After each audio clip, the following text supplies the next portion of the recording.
നിങ്ങൾ കേൾക്കാൻ ചെവിയുണ്ടെങ്കിൽ കേൾക്കും. ഞാൻ ഒരു കാര്യം പറയാം. ഒരൊറ്റ കുടുംബം പോലും പട്ടുപോകാനോ നശിച്ചു പോകാനോ ദാരിദ്ര്യത്തിൽ കിടക്കാനോ നരകിച്ച് കിടക്കാനോ സങ്കടപ്പെട്ട് കിടക്കാനോ സ്വർഗത്തിലെ ദൈവം ആഗ്രഹിക്കുന്നില്ല.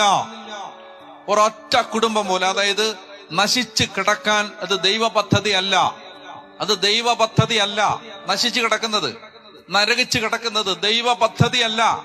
അവിടുന്ന് എഴുന്നേൽപ്പിക്കാൻ, മനസ്സിലായ, കല്ലറ പൊട്ടിച്ച് എഴുന്നേറ്റവൻ, 3-ാം ദിവസം മരണത്തെ അതിജീവിച്ചവൻ, ഏത് നാശത്തിൽ നിന്നും നിന്നെ എഴുന്നേൽപ്പിക്കാൻ കഴിവുള്ളവനാണ്. അവൻ ജീവിക്കുന്ന ദൈവമാണ്. ജീവനോട് ഇവിടെ ഉണ്ട് എന്ന് ഞാൻ പറയുമ്പോ, അതുകൊണ്ട് അവന്റെ നാമത്തിൽ പറയുകയാണ്, നശിച്ച് കിടക്കല്ലേ, നശിച്ച് കിടക്കല്ലേ, എഴുന്നേക്കണം, രക്ഷപ്പെടണം, രക്ഷപ്പെടണം. അതിനൊറ്റ വഴിയേ ഉള്ളൂ. അതിന് അവന്റെ നാമത്തെ ഏറ്റുപറയണം, അവനെ ആരാധിക്കണം. വേറെ ഒരു മനുഷ്യനെയും നമ്പി നിങ്ങൾ ജീവിക്കരുത്.